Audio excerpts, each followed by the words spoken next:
Dr. Elliott, I'd like to introduce, is an associate professor at the University of Kansas and is the founder of a vibrant center on assets, education, and inclusion at KU's School of Social Welfare. He serves as a senior research fellow of the New America Foundation's Asset Building Program.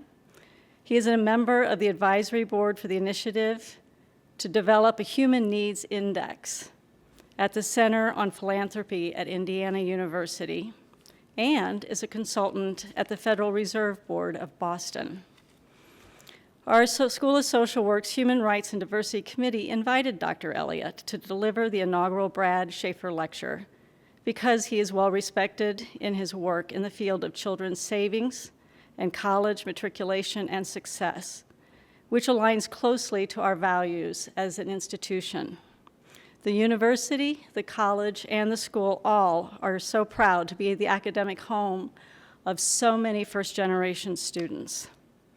It is a key part of our land-grant mission to provide educational access. In the School of Social Work, we see educational access and success as a key social justice issue, and we are proud to invite such an expert here to be with us. During lunch, Dr. Elliott and I had a wonderful conversation talking about translational science and how important it is for us to be doing research, but then also finding broad ways to get our findings out to impact services and policy. Dr. Elliott has written extensively on the relationship between the assets of children's educational outcomes and assets. There are many media and news outlets that have published his work, such as the National Journal, PBS NewsHour, NPR, U.S. News, the Washington Monthly, and the Washington Post.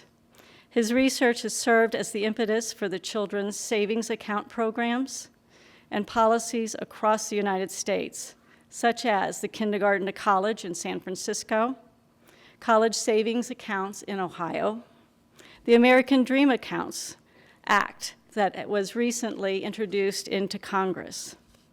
He has received research funding from such sources as the Ford Foundation, the Charles Stewart Mott Foundation, the Illumina Foundation, and City Foundation.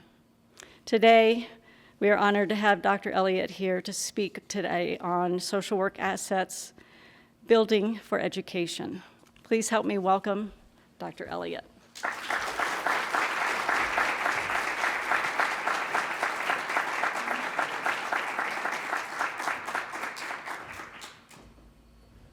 I can tell it's getting time to speak because my hands have begun to perspire, so I apologize for that. No, but I'm excited to be here. It's really an honor to be here.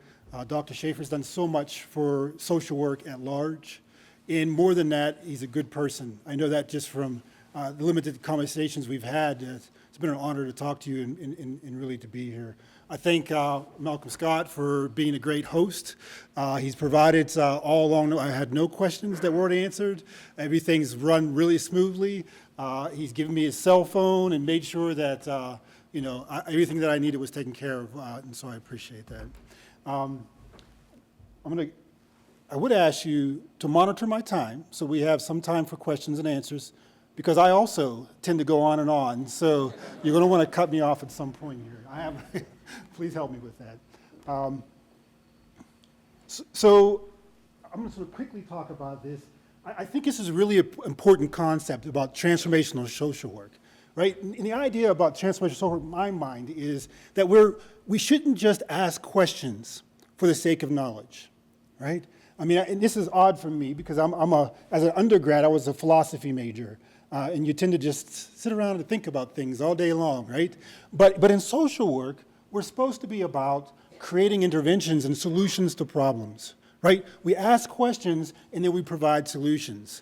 And in some way today, I'm going to talk about student debt. I'm going to talk about a problem, but then I'm going to also provide some solutions to that problem and some ways of thinking about it. And I think that's just critically important for us to do. And in some ways, we're shifting back in social work to that kind of idea about being advocates and about changing policy, but really it's our roots, right? I think we just drifted away from it, and now we're trying to get back to it. And so it's not foreign to us. We just have to embrace it and move in that direction. And I think our society is pushing us in that direction. I'm going to skip through some of this, but just to mention it quickly, is that in this, social work at large is starting to think about grand challenges. And one of the grand challenges is around reducing the extreme economic inequality. And that's what we're going to talk about today.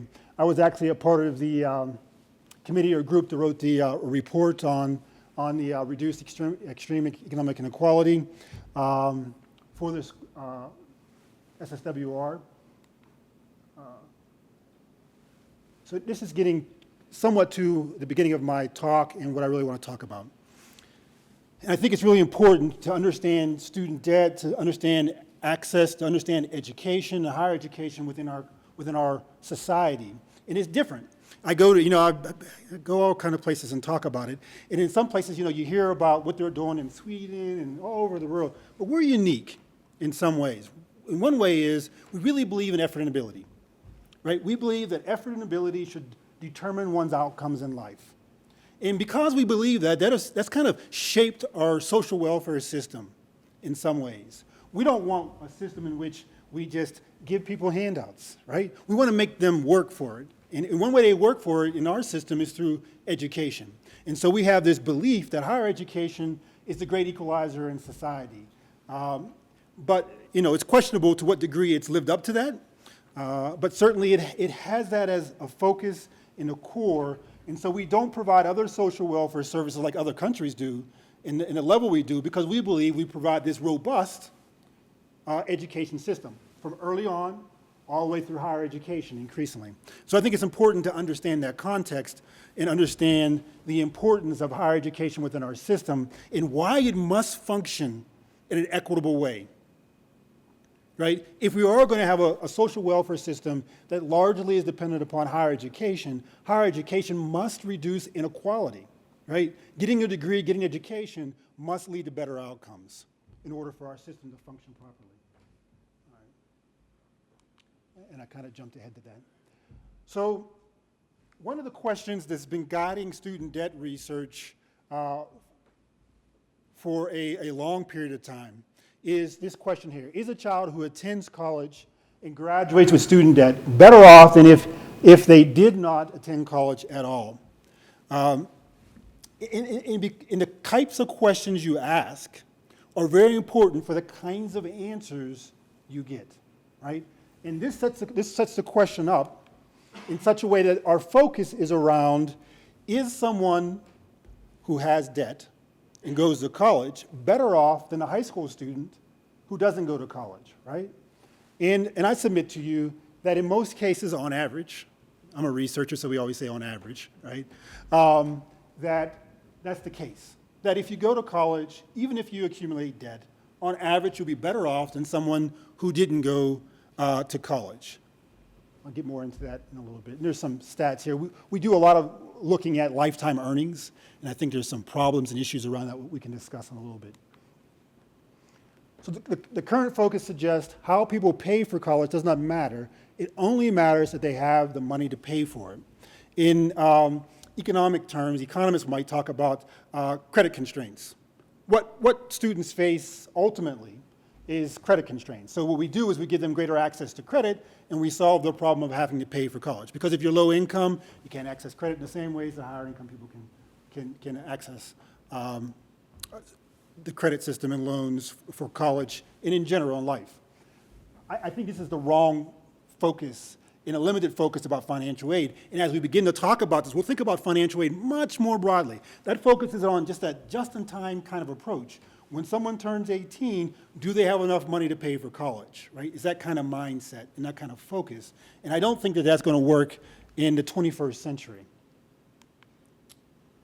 All right, so I'm going to delve into all that in more detail later. I want to read this, and I think it's interesting. I'm writing just finished a book, which I spoke to Tom today, so I'm hoping to add a little bit to it, Tom and financial aid. But the book was in part about the history of student debt. It's a student handbook, but it's part about history. And when we have all these conversations, and we sit on these stages, we talk about student debt, and we hear it in the paper and all these other things. And in my mind, the crisis has just started. it just started happening several years ago, if you want to call it a crisis, right? Student debt just became a problem. But then I started studying and I was thinking, man, even way back in 1977, before that, they were thinking about student debt in these kinds of terms. It's not like a new phenomenon. It's just grown and magnified over time, but it's been going on for a while. Anyhow, Morris was someone who was one of the architects of the original federal student loan program. And he says, but I expressed deep concern that we had not even the remotest idea of what reasonable debt limits might be, in that having discovered loans, we might be tempted to rely more and more on them as a substitute for, rather than a supplement to, societal and parental support. I fear we might place the heaviest burden on debt on our poorest citizens, and I express concern that if we did, collection and default problems would grow to the disillusionment of all who created the problem. Interestingly, when they first created the student debt, federal student debt program, they didn't think anybody would use it, right? There had been some private colleges that had provided debt, but when they actually started, they didn't think anybody would really use debt. And after their first year, they actually had to go back and find more money to finance because so many people used it. And so one reason they were willing to go into creating student loans was the fact that they didn't think anybody would use them. Secondly, I want to point out, it's also interesting to note that it really was a struggle between kind of conservative ideas and liberal ideas. Liberals kind of wanted to, provide more grants. Provide students with grants, finance college through grants, and conservatives didn't want to, and so student debt was a compromise. Why I bring that up is, somewhere in my mind, maybe in no one else's, when I thought about it, it seemed like with the crisis, it didn't just start today, but people have been talking about debt and the problems of debt for a long time. But I thought that, I don't know, I was under some disillusionment that it was based on some kind of evidence, right? That they did some great studies and they said student debt would be an awesome way to finance higher education. And why I thought that was is because I sit on stage with Sandy Baum and Beth Akers and all the people, the voices of student debt, right? They cling to it in such a way that I thought it must be based on something really, really substantial that makes us want to cling to it in the way that we do as a way of financing college. But little did I know, it was a compromise, like most things in our policy. It was just like, hey, we don't want more grants. And the liberals thought, well, we want federal government involved in higher financing, so they got what they wanted, and it was a trade-off, right? Nothing more. And so my point in that is, maybe we don't need to cling to it quite the way that we do. I'm not saying it doesn't have a role, but the level in which we use it now to finance higher education is not based on some large body of evidence, even to this day, that says it really is the best way or a good way of financing higher education. And so now, I'll go back one slide. So the things in red are now what I'm going to talk about here. One of the things is, he said, we still don't know what a reasonable debt limit is. So in the media, oftentimes we talk about people like me. I have $100,000 in student debt, right? And so those are the people we typically talk about as having student debt, and that being kind of a straw man for what bad debt is. Bad debt's not $5,000. Bad debt is someone who has $100,000 in debt. One reason we do that in the media is because it just sounds better talking about somebody with $100,000 in debt than talking about somebody with $5,000 in debt. But his concern to this day still exists. We don't really know what amount of debt is bad for an individual with regards to student loans. Understand, student loans are different than other kinds of debt. I cannot forecast in the future how much money I will actually make, right? There's all kinds of things that go into that, what the job market's going to be like. Secondly, I don't have to pay for it right away. It's not based on my income, right? I'm given these, so it's a very different kind of debt to take on in the first place.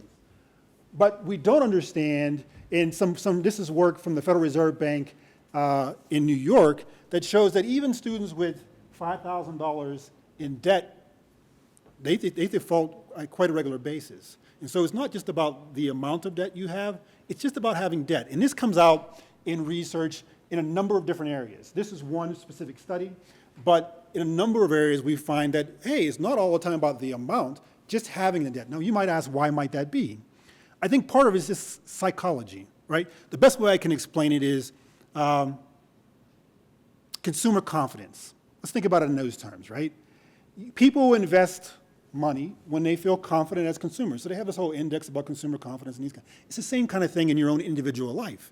You have to have a certain amount of confidence about your own finances to invest in things that are important for your long-term future, like assets, like retirement, and those kind of things. And so part of it is psychological. Part of it is just practical. If you have $100,000 in debt, you're not as creditworthy as someone with a lot less debt, right? There's just that practical thing. You're overextended. And so therefore, given the amount of money you make, and so therefore, you get credit, but maybe you get it at worse terms, or you don't get it at all. But the point here is, we don't really fully understand what a right amount of debt is. I think it has implications also for these income-based repayment plans, right? We don't really know how much debt is bad debt. Secondly, we are relying more heavily on student loans than we have in the past. Since about the mid-1980s, student debt is one of the biggest ways we finance education. What makes up the biggest part of people's financial aid packages in many cases. And there's been a large shift. I'm not going to go through, to make sure I get through my time, all the facts and figures, but you'll have the slides, and anybody who wants them. I'm also going to put a brief up that we just finished up on this. It goes into even more detail, but yet it's really short. But the point is that we're more and more relying on debt as a way of financing college. And this has to do with a whole lot of things. Part of it is just our shift in how we finance education, right? States are putting less and less money into it, and part of that is that whole ideology that benefits from education are the individuals, and therefore society shouldn't have to invest as much in that, right? So there's this whole ideological thing. And part of when we think about transformative research is not just about providing evidence and facts. We'd like it to be. We would hope that people act that rationally, that we could just say, look at this beautiful argument that I've laid out here with these figures. But part of it is our value systems. And so they have to figure out, how do I maintain my value system and accept the facts? And I think that's part of the transformative stuff that social workers and others have to figure out how to do. How do we help the people who really believe that effort and ability should be the driving cause and reason for why we get aid and why we do things, and people who believe that the individual is the center of the universe, help them to understand why they should finance education differently, right? There's a value struggle there that has to be overcome in an alignment with their values. That's important and not easy to overcome, and pure facts and figures will never get you there. So that's a task. There are growing rates of default and delinquency. I think that far too much time is spent thinking about defaults as the main outcome. And that's driven a lot of the solutions we've tried to create for student debt. What I mean by that is, if the main thing we're concerned about, and it is a problem, is students having debt and then defaulting on it, I think we miss a lot of other things that I'm going to talk about here in a few minutes. And so while I'm pointing this out as an outcome, I think it's an important outcome, but it's not the only way to show that a student who has debt is struggling or not struggling, is my point, right? And in much of the research, this becomes the primary way, which means then all you really need to do. So you started off thinking the only problem is a credit constraint, so let's give them loans.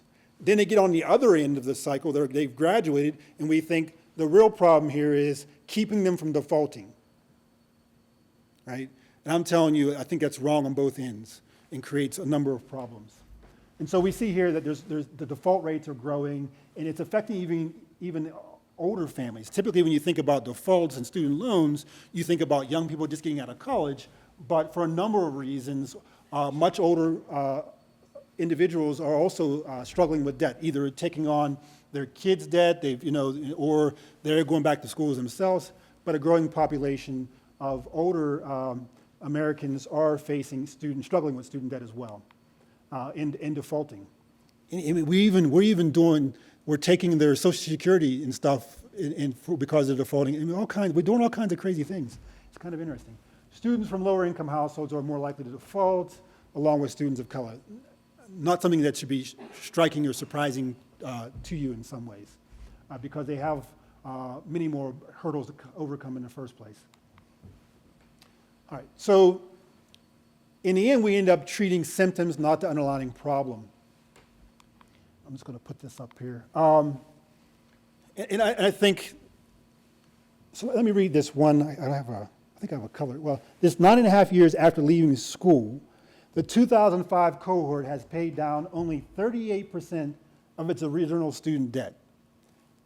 9.5 years after leaving school, the 2005 cohort has paid only 38% of its original debt. Under a standard 10-year amortization schedule, these loans would be approaching full repayment and only about 10% of the original balance would remain, right? So they're not paying down their debt over a long period of time.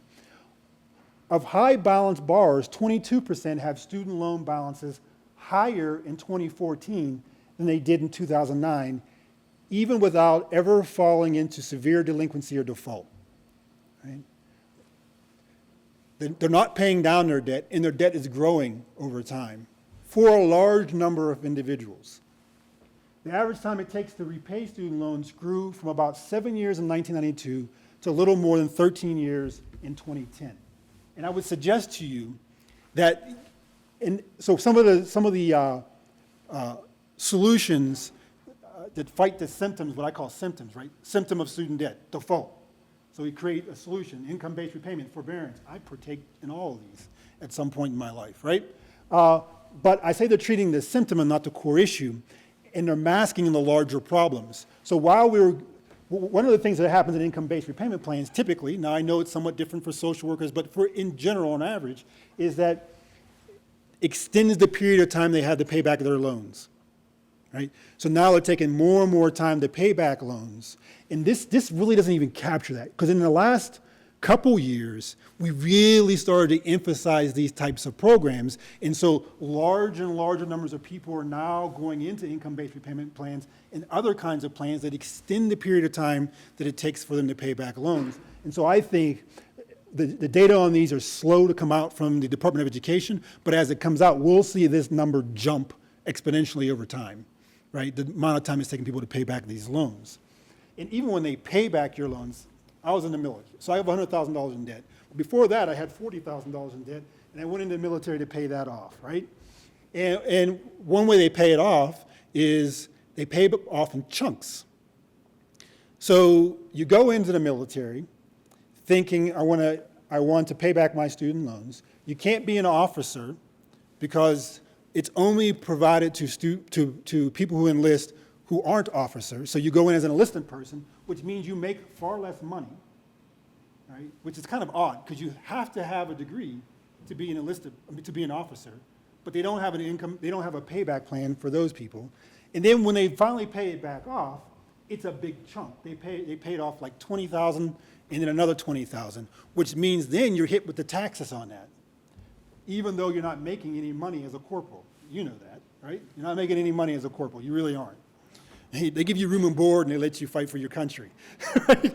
That's pretty much what you get. And so when you're hit with this big tax thing, you don't have the money for that. The point is, with these income-based repayment plans, we haven't even addressed that issue either. It's the same kind of thing. When you get down to that end, they pay off a big chunk, and then you hit you with the taxes for that. So those are different kinds of problems. But the main point here is simply a lot of the solutions we're coming up with are merely just masking the problem. You have a headache, you take an aspirin. The headache's still there, right? It's the same case in this way. And I think it's really important. I beat that up a little too much, but I do think it's a really important concept. The heavy burden is falling on some of the poor students. I'm just going to run through that to make up for the time that I just spent on the other piece. We all know that low income and minority students are more likely to borrow. And that's really important for thinking about the student debt system in equity in the long term. That the people that are most reliant on these loans and stuff are minorities, lower income families, middle income families. So because I love Thomas Kuhn, and I try to get every chance to put him into a talk. Here you go. And I'm going to read it because I think it's of worth. In The Structure of Scientific Revolutions, Thomas Kuhn discusses how periods of normal science are interrupted by periods of revolutionary science. Kuhn suggests that during periods of normal science, researchers identify questions to investigate based on existing knowledge. I mentioned the question that has been driving our study and understanding of student debt, right? I'm going to talk about that some more with a new question. The insights gained from these analyses are constrained then by the limits of the prevailing paradigm, right? And you set out this question, and it restricts your ability to see anything else. I'm going to give you a quick example of that. I'll save it. I don't want to hit that quite yet. I'll save it. So it's a teaser, right? Resulting changes tend to mostly comprise tweaks around the margins. I would call that things like income-based repayment plans. They're good, but they're tweaks around the margins, rather than fundamental reconsiderations. Periods of normal science persist until the current paradigm becomes increasingly less able to solve a growing number of the problems, or when external events provoke a clamor for a different vision. And I think he's giving you how change occurs, right? And now I'm going to talk about the red things in a little more depth. The Great Recession really created in our country an opportunity, right? An opportunity for change. Sometimes in life, you have to suffer in order to get better. And I think that it opened up young people's eyes. It opened up a lot of people's eyes about gross wealth inequality and income inequality that exists in our society, and then broader types of inequality. And so we've seen just a traumatic focus on wealth and income inequality that we didn't have right before that. I can remember sitting at the University of Pittsburgh just before that and having teaching an econ class and talking to students about, man, do you see really even at that period the gross wealth inequality that exists? And I would talk to them about things like, how big does that have to get before the average person decides it's worth me going out and doing something about this, right? Because it's hard. You have family, you have kids, and you don't want to forsake your daily lives. But at some point, there's a tipping point where inequality gets so large, they say it's worth riding. It's worth being out in the street. It's worth having sit up, right? And I think this helped push us to that level. And I don't think that's necessarily a bad thing. So the kind of new question then that I began to ask, and now I can tell me the little tease I had to tell you about the thing. When I was at the Federal Reserve Bank in St. Louis in 2013, I presented a paper for the first time. And it's the first time I ever used a survey of consumer finance. It's not that long ago, but man, I was a different person then than I am now. And anyhow, I had not presented in front of economists that much, and it happened that it was a well-attended event, and there was a lot of people from DC, from the Federal Reserve Board there, who actually run and make the survey of consumer finance. So anyhow, and I should have saw this coming because you have, like when you're on panels and when you give presentations and those moderators, you have little phone calls beforehand, and I was getting wadeered then about it, and so I should have been more prepared, but I wasn't. Anyhow, so I asked this question: Are children? To me, this is an equity question. It's not about whether or not the kid who goes to college with debt is better off than the kid who doesn't go to college. It's about whether or not that kid who goes to college with debt can do as good as or well as someone who doesn't have debt, right? Your education should, if it's going to be the great equalizer in society, it's got to reward people equally, not based upon how they finance their education, right? In order to really achieve equity, to really have it not maintain the status quo, it must treat people equally who come through there and reward them equally. And so by asking this question, the first thing they said, and they stood up, and I haven't been to too many conferences where people stand up in the audience and while you're speaking and say, you cannot find those findings using this data. And because it's the first time I used the data and these people produced the data, I stood there like, I really, I couldn't say but so much because I wasn't really sure. And And they would say, after all that, and it was really, my mentor, Michael Sheridan, was there. And when I came off the stage, he said, wow, you really didn't handle that well. I think that was a general consensus at the moment, because I just didn't feel like I could push back too much on them. And I ended up having to send my data to them, and we ran an analysis. I sent them my codes and all that, which is not typical, right? But thankfully, they couldn't find anything that could get me thrown out the university or anything, so it all worked out. But the point is, and after we got done talking and discussing, they came up with, well, you could control for a few more things. But then I said, in this data set, which one of those things could I control for? There wasn't none of them in that data set I could control for. So that was all kind of nonsense too. And when we really got down to what rubber met the road is they said, well, we're concerned that if you show negative findings about the student loan program, that they'll take the student loan program away from low-income families, and we'll have nothing to replace it with, right? And I think that's a legitimate concern on some level.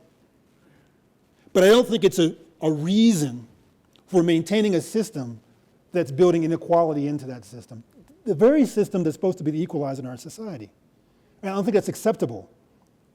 And so it really matters. If you want to do transformative social work, you got to look at things differently. Ask different questions. Be okay with pushing against the system. If you're constantly working within the same paradigm, you're going to get the same answers, right? Now, maybe you step outside that paradigm and you find that support for the existing paradigm, and that should only make you feel good, right? But there just might be, you step outside that paradigm and you find something that really contradicts that paradigm and can be a real source of change, potentially. Look at that. My name tag fell off. It's on the floor there. So I'm going to quickly go through this. There's a whole body of evidence beginning to grow. One of the exciting things that came out of that, while I got kind of just overwhelmed by the critiques and the conversation, by sending my data, I let people start doing studies, asking of the data the same very question, and they started finding similar answers, which was really exciting to me, right? And that's what you want to have happen. Some of this predates that, and some of that's after that. The stuff that predates it has to do with, and a lot of things I'm going to focus on today is wealth inequality, income inequality, but there are other studies looking at college enrollment, college completion, and marriage, and when people have babies, all around student debt. But we're going to focus on the net worth. The point is that as the more of these studies come out, as people begin to grapple and deal with in the media the high cost of college and the staggering amount of debt that people have, the current paradigm is being shaken. And that's a good thing. We need to shake that thing, right? As social workers, we should be all about shaking the existing systems that are hindering the people we want to help. So one of the offshoots that I didn't really see that I think is sprung out of the larger body of work around student debt, I know this because I work a lot with the St. Louis Fed, and this research comes out of the St. Louis Fed, is that research shows that minority students, and there's also research that shows that low-income students, more recent research from the Urban Institute, that shows that these children, these students, these young adults, don't receive the same return on a degree that other people receive. Fundamental problem. If we're going to tout education as the great equalizer in society, and if you are going to demand of kids and children to go to college and work hard there, and they can't get the same return on that degree, that's just fundamentally wrong to me. I cannot abide by that or exist in a system that does that. Because I can think about, as a child, seeing my family, I grew up poor, I don't want to belabor that, but seeing them work so hard, and people telling them that if you just work hard and have the ability, you can get ahead. And every day of your life, you see that doesn't work. And so you tell yourself, I'm going to go to college, and that's going to be the thing that does it. And then you go to college and you see man, in the book that we read, the other book that we read on student debt, in chapter 2, we tell a story of my life and a colleague's life. I'm not going to talk much about that, but if you read one chapter, that's the chapter to read. The rest of it, I don't know. But that chapter you should read, right? 'Cause I think it really lays out everything right there. And while we both went to Washington University, this prestigious university, I actually went on to get a PhD, and she only got her MSW, which is not a bad thing, but just you would think that if you got an MSW, you got a PhD, you'd be better off getting the PhD financially, at the very least, right? It hasn't worked out that way. And one of the reasons why is because what this says is that the assets you have as a child, where you start off, matters. Everybody's going to tell you it doesn't. And as a kid growing up poor, you think about that every day. Man, if I would just work harder, everybody's telling me it's about my work and my effort. And that's really defeating. This is saying, hey, where you start off matters in this society. And we got to fix that, right, for it actually to work. Same way with the protection. Degrees don't protect you as well in times of crisis. So your wealth. So you start off, you start off behind. You don't get as much out of your degree, and then when problems come up, you lose more, and it protects you less in the end. Your degree does. Kind of a vicious circle. Okay, moving forward. The unequal return on a degree suggests that strategies that focus only on college affordability, even free college, may fail to achieve some of our most cherished aspirations for education to fulfill its role as an anti-poverty strategy equalizer. So I like free stuff. I got a little VA card that allows me to get 10% off. I use it all. My wife's like, why do you pull that? Every time I go in, I like, get my 10%, right? Free stuff is nice, right? You like free stuff. Free stuff is nice. So when you hear free college, you think, this is a winner, right? But if we understand that there's inequities built within the system, that getting a degree doesn't reward each other equally, then just giving people degrees, just providing them access to college, won't necessarily level the playing field in the end. And I'm not suggesting that we don't do free. I'm suggesting that we do free in different kinds of ways. There's different ways to get to free that I think will have a larger, more beneficial effect. What am I doing on time? I'm okay? So how much time do I have left? Okay, we want some time for questions and answers, excuse me. So I want to get to the CSA part, and so here we are. So free college doesn't do anything with the inequities that exist prior to the degree, right? So we know it tends to reward those who are prepared for college, right? There's a whole group of people that aren't prepared for college. Children's savings accounts. A lot of you, I'm going to start talking about children's savings accounts, you're going to say there's a hole in here, and at the end I'm going to get to that hole. So children's savings accounts basically are savings vehicles for kids that provide usually initial deposit, and that can vary nowadays from $25 to $1,000. It's all over the place. Match, so you put $1 in, you get $1. Some programs do 4-to-1 matches. Most of them are 1-to-1 matches, and usually some kinds of incentives. That's the basic structure of children's savings accounts. They have changed over time, and things have been added on to them, but that's the heart of it, right? And so what I'm advocating for, and what I think will make a difference, is providing all kids with an account. As I get bolder, stronger as an individual, maybe I would say that these accounts will be best targeted to lower income, middle income children and not to higher income children. But I haven't got to that point yet. So for all kids, because that's more politically feasible. There's reasons for not doing that if you really want to solve inequality. Okay, I want to put this up here. I know this. So I mentioned earlier the typical narrative and thought process is we have a credit constraint problem. And so financial aid is very targeted at solving the problem of access. But I think in the 21st century, it has to go beyond that. Well, I didn't spend a lot of time talking about it, but if we think, just to juxtapose it, if you think about student debt, some people are loan averse. So they actually don't apply to college, and they don't engage in college because they don't want to take on the debt that they know that it requires. Some people are loan averse. Other people go to college and they take on large amounts of debt, different kinds of people. My point is, I think a financial aid system should work in harmony with our early education outcomes, our early education efforts. And right now, it kind of works against it or ignores it altogether, right? It needs to be purposely, thoughtfully designed so that it actually builds and works together with our early education efforts. CSAs show some promising signs of being somewhat of a connective tissue to tie together early education efforts, college access efforts, college completion efforts, and then long-term financial outcome efforts. In a way to talk about policy that affects all these things at once. Randomized control trials show that CSAs, even with small dollar accounts, all this is really typically small dollar accounts, small amounts of money in the accounts, can have a positive effect on socio-emotional well-being of children, which we know, and education research has shown, that that is really important for later academic outcomes.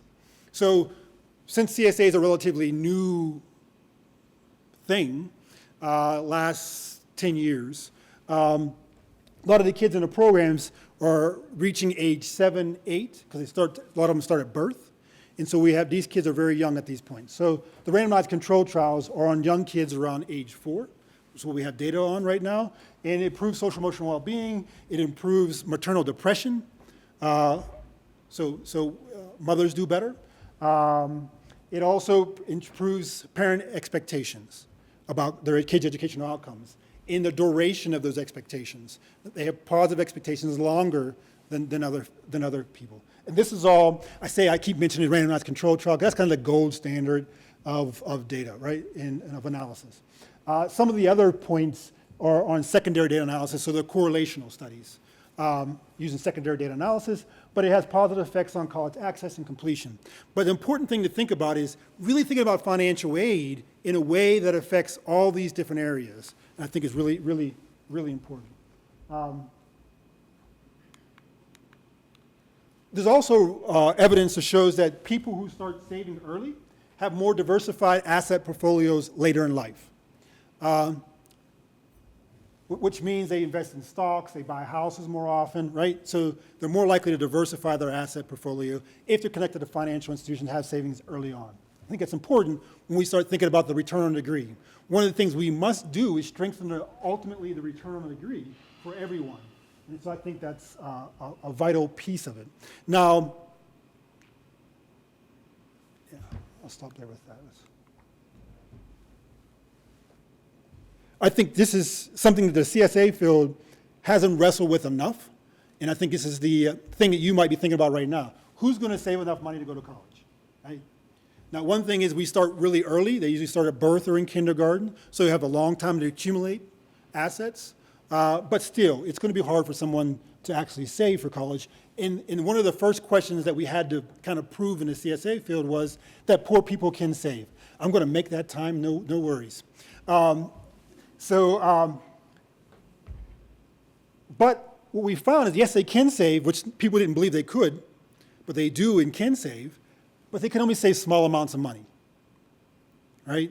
And so I think we have to recognize and grapple with that reality, that they're not going to save large amounts of money. That doesn't mean that that's not important savings.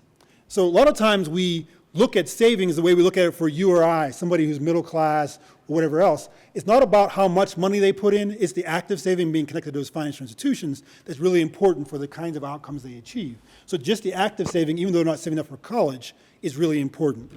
But if we recognize and are honest about the fact that kids aren't going to save enough for college on their own, low-income families, then we have to start thinking about combining CSAs with a promise. Now, I say promise, but I really mean wealth transfer. I don't say wealth transfer.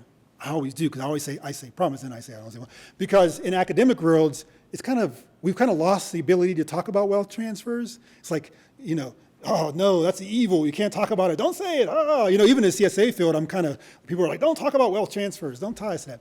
But in the end, it's a wealth transfer. And it's not un-American. We have done the Homestead Act. We have done wealth transfers throughout time. And actually, with capitalism, you need wealth transfers at certain different periods in history, right? You have to do that. And I'm saying, with the Great Recession and where we're at right now, we're due for a wealth transfer if we're going to solve wealth inequality. There's no way around that. And so if we want these, what I think what's really great about CSAs, one of the other things I think is great about them, is that they are a vehicle for a wealth transfer, right? By putting these money in these accounts, you tell kids, I believe in you, right? You provide them with an asset. They can begin to see, watch, grow early on in life, which is fundamentally important. And when we're seeing this data that shows that low wealth kids don't get the same return on a degree, because they don't have assets. And so we have to find a way to give them some assets so they grow up with assets, right? And so I think having a wealth transfer is really important. A lot of people in my field want to just get the plumbing in place. Let's fight for just getting everybody an account, right? And I'm to blame for much of that. Did I say 15? I got this. I'm going to be done in 2 minutes, and then we'll have questions. But they want to just put but my thing is if we just put the plumbing in place, we'll never get to the wealth transfer. Because what will happen is that plumbing will go in place, and the low-income families will be judged by that plumbing, and it won't be enough to really reduce inequality in the ways that we need. So we got to fight for it all at once. We got to fight for the wealth transfer along with the accounts. I truly believe that, and that's not a fully accepted belief, but I think I'm gaining ground. And interestingly enough, people who aren't in the asset field, education people, they gravitate more to that idea than they do just to the accounts. Because they're stuck thinking, but the kid's not going to have enough money to go to college, right? And I think if we think more broadly about this, we'll think about what I said about higher education in the first place. It is an integral part of our social welfare system. It's an integral part of our mobility system. And if we think about it as a piece of our mobility system, maybe someday we'll think about, and I do think this is a fight we could have a little bit later, we'll think about, okay, we provide these accounts to every kid, we provide a substantial asset transfer into those accounts, and we let them use it for college or for other asset building types of things. And why is that? Because some kids aren't going to go to college. I want every kid to go to college, but some kids aren't going to go to college, and for good reasons. College is not for everybody, and they should still have the same asset investment in them so they can have successful lives, and we can reduce inequality in the ultimate end. And so I think someday, I don't think we're there, I think we are somewhat close to having a real legitimate conversation about this, right? One thing I want you to leave here is thinking, this is possible. I talk with a number of people in DC, I think we're gaining ground, and they're going to do something big on financial aid in the next 2 years. Let's do the right thing. Do the thing that will not only improve educational outcomes, but tackle wealth inequality at the same time, strengthen the return on a degree. It's got to be a more holistic thought process when we think about and do this. It can't just be about giving them enough money to pay for college, because we're going to leave out swaths of kids and not really tackle inequality. And then in the end, it's going to be like the war on poverty, where we end up blaming the poor people for the failure of the war on poverty when we knew we didn't provide solutions that would actually solve poverty. We don't want to make that mistake again. We don't want to have to live through another Great Recession in order to get in a place where we can make real change. So let's fight for that change now, even if it takes a little bit longer and a little bit harder, get what we need and get a real wealth transfer into these kids' accounts and give them a real asset to build their lives with. I think it's fundamentally important. So I'll say this in 2 seconds, I promise.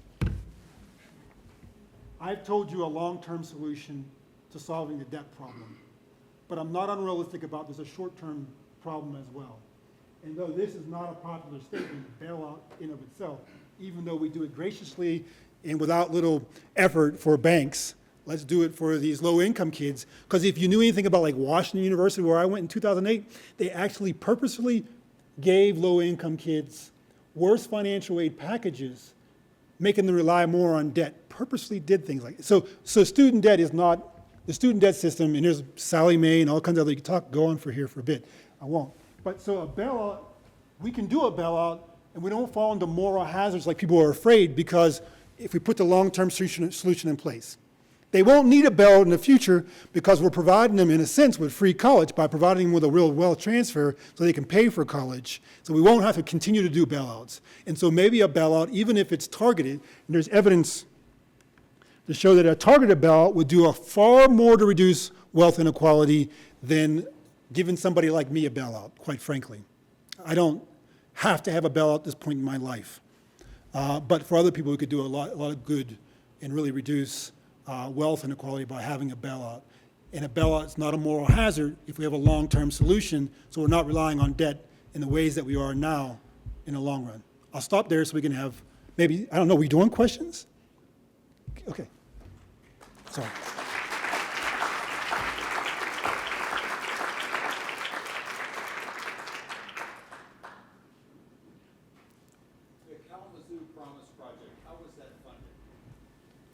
Was that a city?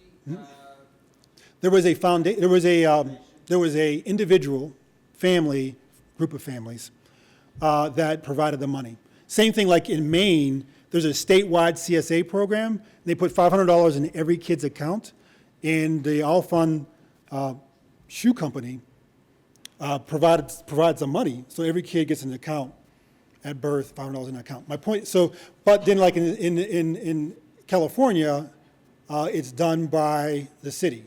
CSAs are provided by the city.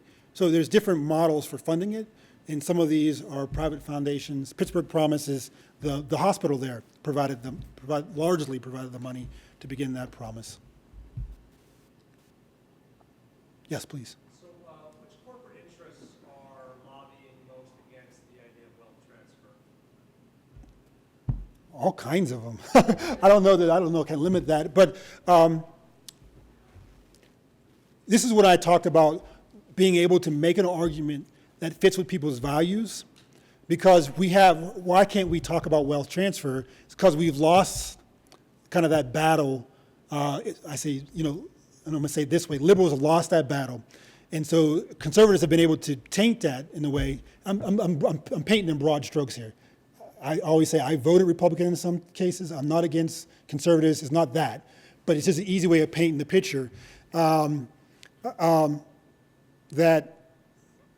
we can't talk about it. So we have to find ways to allow people to talk about it. There's banks, all kinds of people don't want to give wealth transfers. Quick example. I worked for the National Congress of American Indians for a while when I was a PhD student. And I would go to Washington, D.C., and I would sit around and be all the chiefs and all that stuff talking. And they would talk about giving the land back. At the time, I didn't have a house, but because I'm strange, I started thinking about it. Would I want to give my house back if I lived there all my life, and right, because it's their land? It's kind of the same thing. Most people don't want to, they think they earned this money. They don't want to just give it to you. And so we have to find reasons for them to, which might mean all of us standing in D.C. saying, this needs to happen, right, on some level. It might take a push. But then it takes, I think, well thought out arguments for why that would be a useful use of it. And I think one of the benefits to CSAs is that it does bring in effort and ability. It does ask you to save. It ties into some of those things that they can relate to and understand on some level. They also can use those. If a wealth transfer is not put into those things, they can give all kids savings accounts and then strip them of other financial aid, and they could be in a lot worse situation. So we have to maintain the total fight and really be vigilant about that. But I can't, there's a whole list. Just pretty much anybody who has money is not in favor of giving wealth transfers. They want to keep their money, which is natural. Other questions? Yeah, so this is more from personal experience. With families, if you're receiving, Social Security and whatnot, we weren't allowed to have a savings account over 2,000 in our household. So how would that work within this program? Because obviously you know the 2,000 all of it. I think it's a really good point. And the way that a lot of the programs have overcome it is they've put in the accounts, and so sometimes the cities own them and not the individual. Sometimes different organizations own them, so that's one way they come around it. But in the end, I think it's just a policy issue. It's something that could be resolved relatively easily. through policy. And in some ways, Obama made some efforts to do that because on the FOSS and stuff, the asset limit was raised. And so actually you have to have a fair amount of money in your savings account before it becomes a problem. But it does affect even like welfare benefits sometimes for some people and stuff. But these are, and so in, I believe Colorado eliminated all asset tests. And so there's policy ways you could address and deal with this. We just need to take them up and deal with it. That's a good question, though.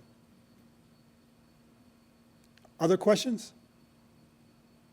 Yes, please. I'm interested in sort of the concept around two generation strategies and outcomes. So if you think about college undergraduates, 26% of college undergraduates are parents. How does that demographic play out in the data in terms of financial aid and student debt? Not fully understanding the question. So So if all of the undergraduates, Yep. 26% of them are student parents, okay. how does that, when they graduate, play out in their financial aid and student debt? As far as student debt goes, I don't know.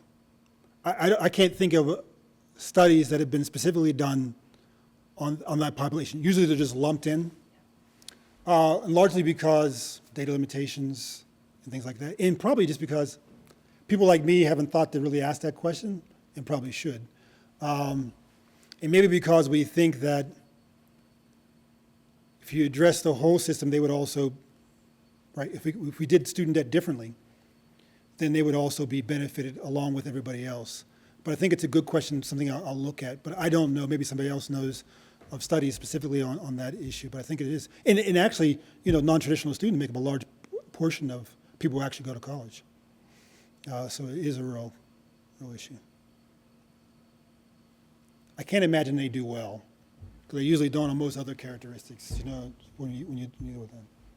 I'm just curious, I don't know the answer to this, but I know that you work with Mike Sherrod. Mhm. And a lot of this work actually was getting started when I was a college student. And I know that he's done work within the United States, but I also know he's been taking ideas internationally. And I was wondering if you've seen differences in terms of response or the adaptation of these ideas in other countries compared to them. Yeah, for sure. First of all, like Canada has a national CSA program. Israel just passed a law for a national. So in some ways, it's much easier, and I think that's one of the reasons Michael spent a lot more time overseas, because it's hard to do things for low-income people in the States. You have to have lots of evidence, and in other places, it's somewhat easier. They're looking for ways to help people. But then you get into all kinds of things when you go overseas. Even what an asset is defined differently. It could be cattle, it could be a lot of different things. And then, and maybe in Colorado you might get that to some degree, because you have a lot of rural areas, in Kansas as well, so a lot of the things is how do we get banks to and get institutions to people who, have no access to those things. And so they've done a lot of innovation in those ways. But the findings tend to be the same. So we've seen consistent results around expectations and those kind of things overseas that we've seen here. United States is one of the few places where they have a really rigorous randomized control trial. But there is some fairly rigorous analysis going on overseas as well. And there's a number of countries that are dealing with CSAs. I don't know if I answered your question, but there's a lot of variation. And a lot of it has to do with delivery, because they're just located in very different locations. And then it has to do with what an asset is, what they save, and all those kind of things. And even, higher education system looks very differently there. And so you have there's a myriad of things that look different there. But on the whole, findings and things have been relatively similar. They do a lot more things with AIDS and stuff like that too. So they've had a lot more health outcomes that they've looked at with CSAs and has some positive findings. We haven't done as much in the States around CSAs and health outcomes, just because it's a more pressing issue overseas. That's the excuse I have for that. I think funders have been more interested around education. The momentum has been around education, and so that's where CSAs have really developed. And overseas, that's not always the case. They think more of asset building at large than they do for college or for higher education, right? So here it's become very much around college and higher education. So that's a big distinction as well. What was, man, it's your day, so you can ask all the questions you want. Like your suggestion about universal CSA, and that every child ought to have something established that would allow them to do that sort of thing. Question is how could you fund it? I believe in universal health insurance. So the city hall things about how you fund that, and Colorado is going to be voting on that. I'm going to vote tomorrow. My ballot came today. But it seems to me that if we take every child, let's say 18 and under, and you use the figure $500, and if you're putting Oh, we're talking much more than that. every year, well, you would almost have to take that every year and accumulate that over a period of time. And then they might, at age 18, get some. So it seems to me you have to phase in a way of funding something like this. Jeff mentioned by Fulbright in New Zealand. They had kind of a parallel situation with the Maori language. And the Maori children didn't have the language because their parents had been anglicized. And so they only spoke English. Well, what they did was say, we're going to forget an age group, and we're going to bring grandparents into preschools.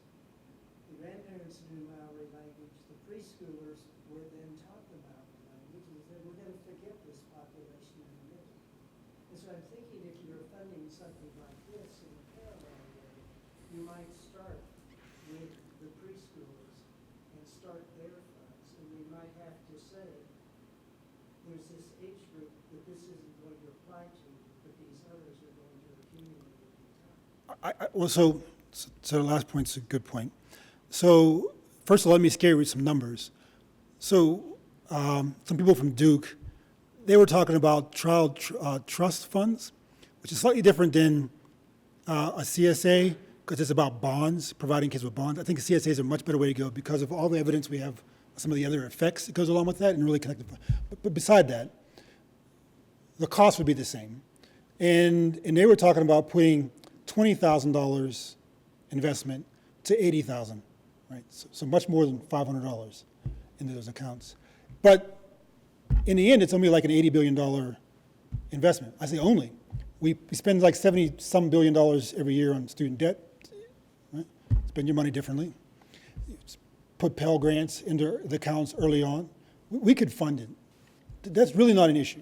The issue is winning, but I do think you're right. And when we've talked about it, it has been like starting with kindergarten. So I think it's a long-term solution. And then, or from birth, right? I said kindergarten, I meant from birth. And so you would leave off everybody else. And that's why I think you have to have bailouts. You have to have other things that you're doing short-term to build that along. But in the end, if you could do that kind of investment into these kids' accounts, they have real assets to start their life.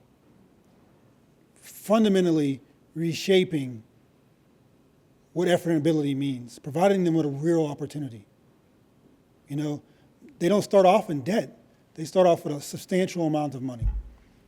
And they grow up with that money. One of the things that Mitt Romney said, which is just fundamental, and I don't critique him for it, when talking to high state students, he said, how do you pay for college? He said, just ask your parents, borrow money off your parents, right? Kids should grow up with that sense of things, right? That's really fundamentally important and different way of looking at life and the kinds of risks they'll invest and do. So, yeah, I think you're right. We couldn't just give it to everyone, but it is a long-term solution, but a way of really tackling wealth inequality so that it's not a persistent problem. The things we're doing now are are building a worse problem for us down the road that we don't even measure or understand yet. We don't understand what it is doing to people really to tell them, hey, don't save for 10 years. We call that a minor inconvenience. Graduate from college, wait 10 years before you start investing in your retirement. We all know that's dumb advice, right? And so let's quit thinking about those, and we just don't understand how much it's going to widen the wealth gap. You can argue, do we have a student debt crisis at the moment? And people spend days and write books on whether there's a crisis at the moment. I don't know if we have a crisis, particularly because we define it as something as the housing bubble, right? A, I would tell you, not all crises rise to the level of the housing bubble, and there's still a crisis in your life. But B, I would tell you, is we don't even have any inclination of what we're doing to ourselves long term with regard to wealth inequality and income inequality, with regard to student loans. And that should be the scary thing, is not the mess we have now. When he prophesied back in 1977 of the mess we were going to have, look at it. We have just what he said. And now we're saying, let's find ways to continue this mess for another 20 years. And then we're going to look at that mess and think, we can't even solve it. At some point, it won't be solvable. And so we got to find real ways of solving and tackling it now. So I'm sorry. I got pumped up about that. Good question, though. We have time for one more. Or you just give me water. I thought you were trying to boot me. I thought you were trying to kick me. All right, please. My question is that if we look at another Great Depression that's going to come up, at some point there's another equalizer, like you mentioned. How is that going to affect the CFA as far as reinvestment? Because we can no longer add money to the CSA. So if we have no money going in, how can it be funded? And then how is it going to be used when it's time to go to college because we got out of that depression? Because it never sustained that growth. If we have a depression of that magnitude, right, like the last depression, we still gave out Pell Grants, right? We still invested in things. It wasn't to the degree, and it was bad, but we still were investing in some ways. So, But in the process of debt, in a debt accumulation. So with this CSA, it won't be in a debt accumulation because we'll be doing away with that program. oh, see, I think this is why it has to be short-term solutions and long-term solutions. I don't think we can just get rid of the student debt program altogether day one, right? Because we're talking about giving kids at birth these savings accounts and then them eventually matriculating to college. And so there'll still be needs for these treating the symptoms, income-based repayment plans and other kinds of things to deal, I hope a bailout, to deal with the current debt problem. Maybe I'm not getting your question, but so I think that, yeah, maybe I'm not fully getting your question. Is somebody else getting his question better than I am? Did I answer it? The financial market is cyclical. At some point, we're going to do some adjustments or corrections. And so therefore, that funding that grows with that account doesn't always sustain a 10% level or Okay. 15% level. I got you. Therefore, that money at 18 years of investment is not going to be the same amount that we have seen it throughout the years. And so therefore, if we do away with the debt income process, or at least the debt, college debt, or grant, or some kind of money to draw money to go to college, how is that, and we're going to invest a whole bunch to pay the bailout now, and we're saying this is a long-term solution, what happens when that money doesn't catch up? So two things. A, I think it has to work in conjunction with working on higher cost of education, right? There's going to have to be strategies to maintain the cost of education on some level. I don't think I'm saying get rid of grants or even get rid of student loans altogether, but they can't be the main way we're financing education, and they benefit some people more than others, right? Some people are more prepared for debt than other people and can take on debt. Thirdly, the best example I can give you is in the CEDOK program, which is the randomized controlled trial. It was during the period of the Great Recession, and even though there were drops in their CSAs, they've regained and gone far above where they were at before. And I can give you exact numbers on that. So any investment in stock markets and those kind of things, it is a long-term investment, and so you have to be able to ride through some of those things. Might there be a scenario in which, and you could think of it, right? There could be some catastrophe in which you have kids who've gone through it, grown up, now they're 18. We have a Great Recession, their accounts get hit really hard. Then we're going to have to do things to account for that, like we had to do for the banks to bail them out, right? But you're hoping that in history has shown that those are cyclical and fairly far apart. The kind of large recessions that we're talking about that would really hammer accounts over a period of years are rare. And in those extraordinary circumstances, you would certainly have to do things for everybody's asset investments, and we have done it in the past and can do it. Yeah, so I don't know if that's a fair answer, but that's the answer I have. So I would like to say thank you. I'm honored, truly honored to have had the opportunity to come and speak. And thanks everybody here.